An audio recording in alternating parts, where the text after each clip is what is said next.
सबसे पहले बात करते हैं पश्चिम बंगाल के दंगल की। यहां पर 6 अप्रैल को होने वाले तीसरे चरण के मतदान के लिए रविवार को बीजेपी ने 26 उम्मीदवारों के नामों का ऐलान किया, जिसमें स्वपन दास गुप्ता का भी नाम शामिल है।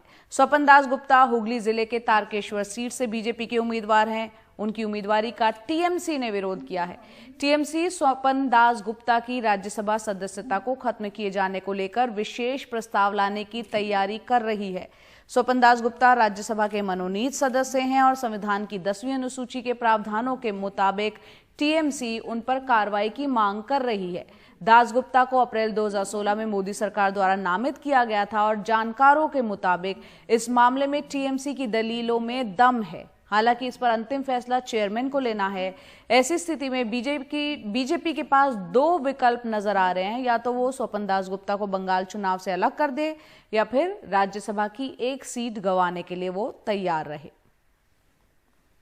और इस पर टीएमसी सांसद महुआ मोइत्रा ने ट्वीट कर इस मामले को सबके सामने रखा है। उन्हें अयोग्य ठहराने की मांग की है। स्वपन दास गुप्ता पश्चिम बंगाल चुनावों के लिए बीजेपी के उम्मीदवार हैं, जबकि संविधान की 10वीं अनुसूची कहती है कि यदि कोई राज्यसभा का मनोनीत सांसद शपथ लेने और उसके 6 महीने की अवधि खत्म होने के बाद अगर किसी राजनीतिक पार्टी में शामिल होता है तो उसे राज्यसभा की सदस्यता के लिए अयोग्य घोषित कर दिया जाएगा। उन्हें अप्रैल 2016 में शपथ दिलाई गई, जो अभी जारी है। अब उन्हें बीजेपी में शामिल होने के लिए अयोग्य घोषित किया जाना चाहिए। महुआ मोइत्रा का ये आप देख रहे हैं, टीएमसी की जो सांसद है उनका ट्वीट है।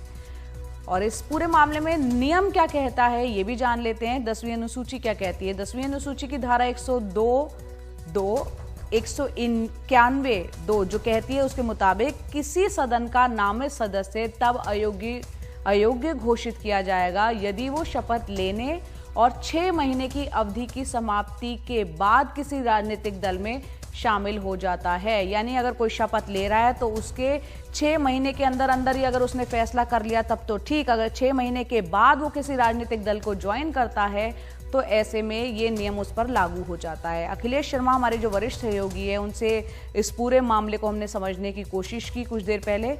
आइए सुनते हैं वो क्या कह रहे हैं।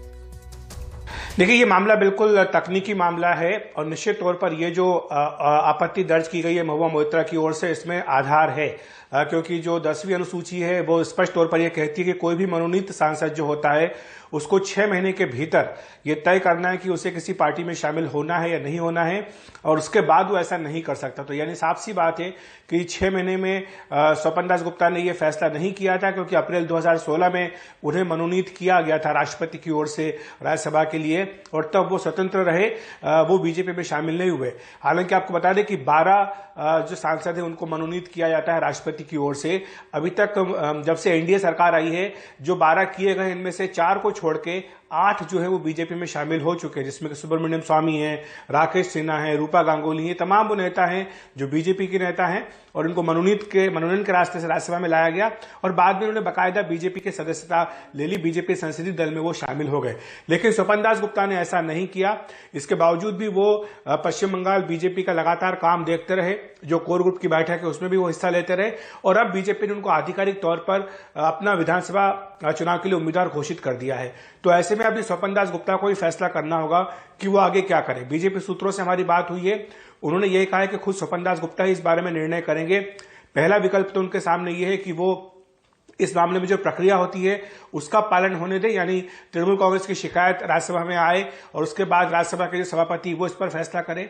दूसरा विकल्प ये हो सकता है कि वो खुद राज्यसभा से इस्तीफा दे दे और विधानसभा का चुनाव लड़े। और तीसरा विकल्प ये हो सकता है कि बाद में इस्तीफा अगर वो देते हैं तो बाद में फिर से सरकार उनको मनोनीत कर दे। तो ये सारे विकल्प सामने खुले हुए हैं, लेकिन इसके पीछे एक राजनीतिक फैसला है। जो शुरुआत में आपने कहा कि आरोप लगाया जा रहा है कि बीजेपी के पास विधायक का चुनाव लड़ाने के लिए उम्मीदवार नहीं है, इसलिए सांसदों को चुनाव लड़वाया जा रहा है। तो सूत्रों का यह कहना है कि ऐसा नहीं है, बल्कि ये चुनाव उन्हें इसलिए लड़वाया जा रहा है, यह संदेश देने के लिए कि बीजेपी वहां पर पश्चिम बंगाल में सरकार बनाने की तैयारी में है। और स्वपन दास गुप्ता हो चाहे अशोक लाहिरी हो, ऐसे लोग हैं जिनका अपने अपने क्षेत्र में नाम है।